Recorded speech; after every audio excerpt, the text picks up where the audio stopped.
Welcome to the Math Explainer. Back to my channel. So previous video में हमने exercise 8.1 का question number 1 से लेके क्वेश्चन नंबर 8 तक जितने भी क्वेश्चंस है सारे क्वेश्चंस को एक एक करके हमने सॉल्व किया था। इस वीडियो में हम जस्ट सॉल्व करने जा रहे हैं क्वेश्चन नंबर 9 को। सो आप अगर चैनल को फर्स्ट टाइम विजिट कर रहे हो और पुराने क्वेश्चन का सोल्यूशन देखना चाहते हो तो आप उसे मेरा प्लेलिस्ट में जाके देख सकते हो। क्वेश्चन नंबर 9 में आपको दिया जा रहा है कि in a triangle ABC right angle at B if tan a equal 1/√3 find the value of this. तो ऐसा दो क्वेश्चन दिया गया है और tan a का वैल्यू है 1/√3। तो चलिए इस क्वेश्चन को भी सॉल्व करते हैं। ये इंपॉर्टेंट है ये वाला क्वेश्चन।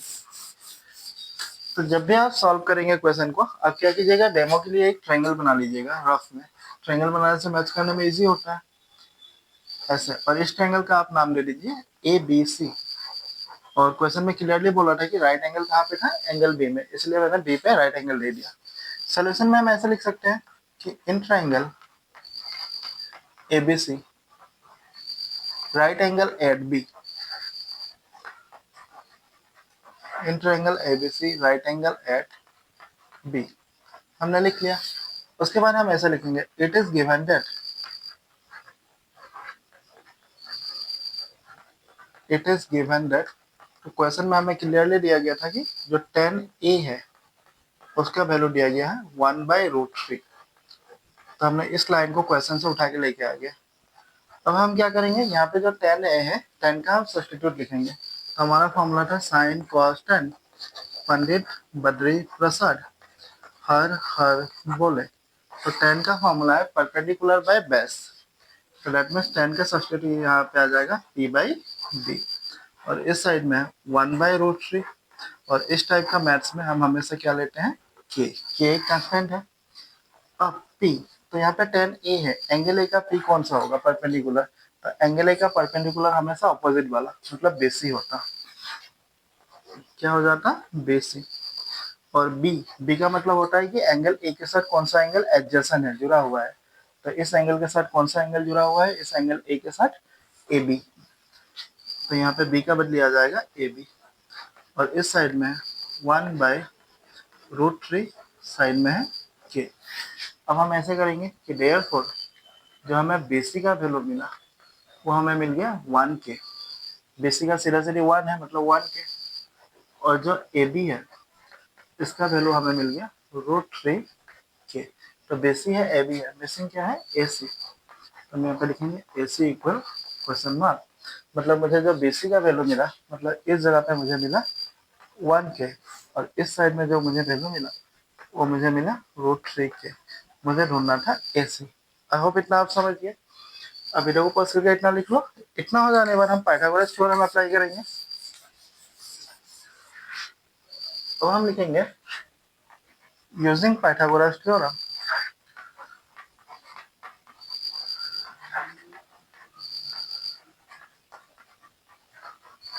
Using Pythagoras theorem. अब पाइथागोरस थ्योरम था कि hypotenuse whole square equal length whole square plus breadth whole square. ये हमारा पाइथागोरस थ्योरम है। अब इसे अगर मैं अपना ट्रायंगल के साथ सब्स्टिट्यूट करूं तो मेरा हाइपोटेनस कौन सा है, ए सी। मेरा जो लेंथ है वो ए बी है और मेरा जो ब्रेथ है वो बी सी है। ऐसे मैंने पाइथागोरस थ्योरम को ट्रायंगल के साथ चेंज कर लिया। अब मेरे पास ए सी का वैल्यू नहीं है तो यहाँ पे मैं ए सी होल स्क्वायर रहने दूंगा। बट ए बी का वैल्यू मेरे पास है। जो ए बी है उसका वैल्यू कितना है, √3। तो ए बी का सब्स्टिट्यूट हम लेने जा रहे हैं √3k होल स्क्वायर। और बी सी का वैल्यू देखिए कितना है, 1k। तो मैं यहाँ पे लिखूंगा 1k whole square. I hope इतना क्लियर है। अब इतना हो जाने के बाद हम यहाँ पे लिखेंगे ए सी होल स्क्वायर इक्वल। अब यहाँ पे √3k है तो हमें मालूम है कि जब भी कोई भी एक नंबर ऐसे रूट का अंदर होता है और जब हम उसे स्क्वायरिंग करते हैं तो रूट और ये कैंसिल हो जाता है, जस्ट बाहर कौन आ जाएगा, 3। बट ये k का क्या होगा, k का स्क्वायर हमें लिखना होगा। मतलब √3k स्क्वायर को जब हम स्क्वायर करेंगे रूट रूट रूट और ये कैंसिल हो गया, बचा 3। बट k का स्क्वायर k स्क्वायर। तो that means √3k whole square को जब हम सॉल्व करेंगे हमें मिलेगा 3k स्क्वायर। और 1 का स्क्वायर 1 होता है, k का स्क्वायर k स्क्वायर होता है। तो दैट मीन्स बच गया 3k square plus 1k square. अब यहाँ से हम ऐसे करेंगे यहाँ पे लिख देंगे AC whole square equal 3k को 1k के साथ प्लस करने से 4 हो जाएगा और 2k स्क्वायर में से एक को मैंने कॉमन ले लिया। अब इतना हो जाने पर हम यहाँ पे ऐसे लिखेंगे AC इक्वल इसका स्क्वायर हटा जब हम हटा देते हैं इधर रूट आ जाता है और रूट का अंदर चला जाएगा 4k स्क्वायर। अब AC हमें मालूम है कि 4 किसका स्क्वायर होता है 2 का, हम यहाँ पे लिखेंगे 2k। दैट मीन्स AC जो मिसिंग साइड था, हाइपोटेनस जो मिसिंग साइड था उसका वैल्यू है 2k। तो हमें मिल गया कि AC का वैल्यू कितना हुआ 2k। अब वीडियो को पॉज करके इतना लिख लो। अब इतना हो जाने के बाद हमें ढूंढना है sine A cos A sine C cos C। तब हम उसका वैल्यूज को मैथ्स में पुट करके देखेंगे। अब इतना होने के बाद हम लिखेंगे नाउ, तो हम यहाँ पे लिखा लेंगे साइन A। तो हमें मालूम है कि साइन का फॉर्मूला, तो देखिए साइन का फॉर्मूला होता है P/H। P/H और P मतलब परपेंडिकुलर, तो एंगल A का परपेंडिकुलर कौन सा होगा, ये वाला होगा BC। तो यहाँ पे आ गया BC और H मतलब हाइपोटेनस, हाइपोटेनस फिक्स होता है AC।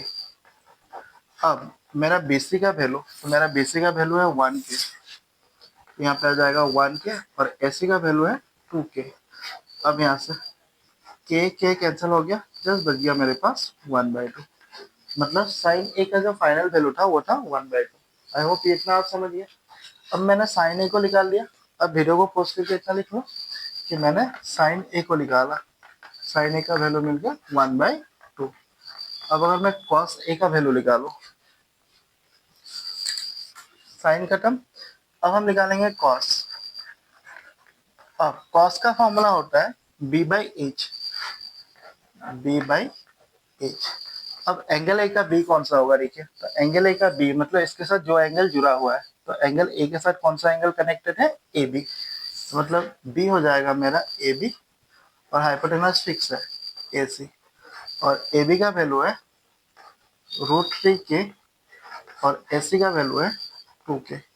अब यहाँ से k और k कैंसिल हो गया, तो दैट मीन्स कॉस ए का वैल्यू मुझे मिल गया 3/2।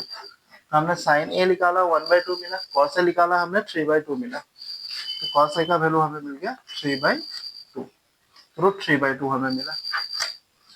हमने साइन ए और कॉस ए निकाल दिया। अब हमें निकालना है साइन सी एंड कॉस सी। अब देखिए हम निकालेंगे साइन सी। तो साइन सी, तो साइन का फॉर्मूला होता है P परपेंडिकुलर बाय हाइपोटेनस। हम लिख लेंगे परपेंडिकुलर बाय हाइपोटेनस। बट यहाँ पे एक चीज ध्यान देना है कि यहाँ पे साइन सी है, एंगल सी का पार्ट बोला जा रहा है।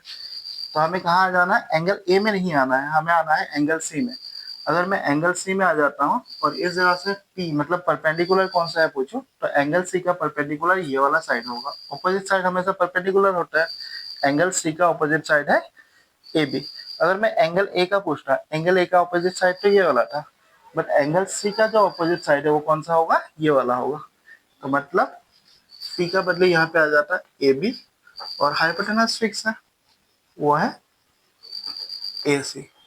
अब ए बी का वैल्यू है √3k और ए सी का वैल्यू है 2k। अब के कैंसिल हो गया, तो दैट मीन्स साइन ए का वैल्यू मिला √3/2, साइन सी का वैल्यू मिला मुझे √3/2।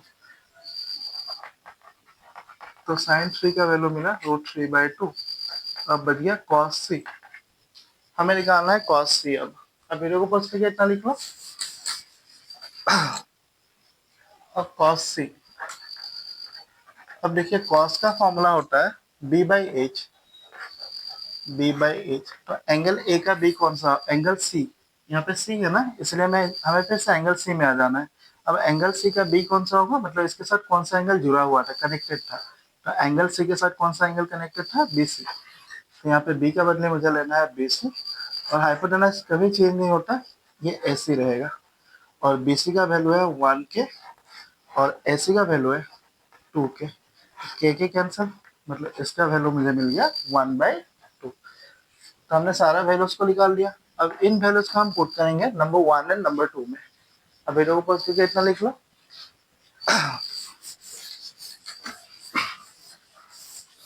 इतना हो जाने के बाद अब हम अपना नंबर 1 को सॉल्व करेंगे।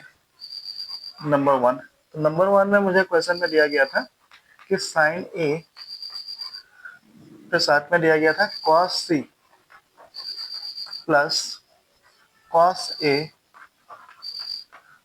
इंटू साइन सी, ये हमें दिया गया था। अब हम यहाँ पे वैल्यू डाल देंगे, तो चलिए वैल्यूज को डाल के देखते हैं क्या मिलता है हमें। साइन ए, तो मेरा जो साइन ए था, साइन ए का वैल्यू आप देखिए मैंने कितना निकाला था 1/2, और इन दोनों के बीच में कुछ नहीं है, मतलब मल्टीप्लाई सिंबल है। साइन ए और कॉस सी का बीच में कुछ नहीं है, मतलब इन दोनों के बीच में क्या सिंबल है, मल्टीप्लाई। तो साइन ए का वैल्यू आ गया 1/2 इंटू कॉस सी, कॉस सी का जो वैल्यू था वो भी था 1/2 ही, तो यहाँ पे 1/2 आ गया। आई होप इतना क्लियर। प्लस फिर है कॉस ए, तो मेरा जो कॉस ए है उसका वैल्यू मेरा था 3/√3/2, फिर दोनों के बीच में कुछ नहीं है, मतलब क्या आ जाएगा, इनटू साइन सी, साइन सी का वैल्यू भी है √3/2। तो हमने सारा वैल्यूज को चेंज कर लिया। आई होप आप समझ गए। इतना हो जाने के बाद हम क्या करेंगे, हम जस्ट मल्टीप्लाई करेंगे। अगर मैं 1 को 1 के साथ मल्टीप्लाई करूँ तो 1 1 जा 1 होता है, और 2 को अगर मैं 2 से मल्टीप्लाई करूँ तो 2 2 जा हो जाएगा 4। आई होप इतना क्लियर। फिर प्लस देके अगर हम ऐसे मल्टीप्लाई करें तो √3 इंटू √3, तो हमें मालूम है जब भी हम दो सेम रूट नंबर को ऐसे मल्टीप्लाई करते हैं तो रूट और रूट कैंसिल हो जाता है, जस्ट बाहर क्या आ जाता है, नंबर। तो √3 इंटू √3 जब हम मल्टीप्लाई करेंगे हमें क्या मिलेगा, 3, बट 2 इंटू 2 हम मल्टीप्लाई करने से हमें मिलेगा 4। आई होप इतना आपको क्लियर। तो इस साइड हमें मिला 1/4 प्लस इधर मिला 3/4। अब देखिए आप इन दोनों में कॉमन क्या है, इसका डिनोमिनेटर 4 है, इसका भी डिनोमिनेटर 4 है। जब डिनोमिनेटर सेम होता है हम एक डिनोमिनेटर को कॉमन ले लेते हैं, और अगर मैं 1 और 3 को प्लस कर दूं तो ये बन जाएगा 4। अब 4 और 4 को हम जब कैंसिल कर देंगे तो हमें मिल जाएगा answer 1। That means first maths का, इसका जो फर्स्ट मैथ्स था उसका फाइनल आंसर था 1। अब वीडियो को पोस्ट करके इतना लिख लो। अब हम सेकेंड वाले को सॉल्व करेंगे। अब सेकेंड क्वेश्चन में हमें दिया गया था कि सेकेंड में हमें दिया गया था cos A cos C minus sin A sin C। अब फिर हम वैल्यूज को डाल के देखेंगे क्या मिलता है हमें। तो देखिए यहाँ पे है cos A का जो वैल्यू था वो था √3/2, तो √3/2 दे दिया। इन दोनों के बीच में कुछ नहीं है, मतलब क्या सिंबल है, मल्टीप्लाई। अब cos C का वैल्यू है 1/2 आ गया, माइनस यहाँ पे माइनस इसलिए माइनस आया। साइन ए का वैल्यू है 1/2 इंटू साइन सी का वैल्यू है √3/2 आ गया। अब हम इसे सॉल्व करके देखते हैं। तो 2 इंटू 2 ये बन जाएगा 4, और जब भी √3 को मैं 1 से मल्टीप्लाई करूँ तो मुझे √3 ही मिलेगा। √3 इंटू 1 √3, 2 2 जा 4। आई होप इतना आप समझ गए। माइनस अब इसे मल्टीप्लाई करते हैं 1 इंटू √3, तो ये बन गया √3, और नीचे 2 इंटू 2, 2 2 जा 4। अब आप ध्यान से देखिए इस साइड है 3/4, √3/4 माइनस √3/4। जब √3/4 रूट से √3/4 माइनस हो जाएगा तो बचेगा क्या, 0। सो क्वेश्चन नंबर 9 खत्म। तो thank you for watching the video. Next question के लिए आप मेरा नेक्स्ट वीडियो देखिए। Thank you.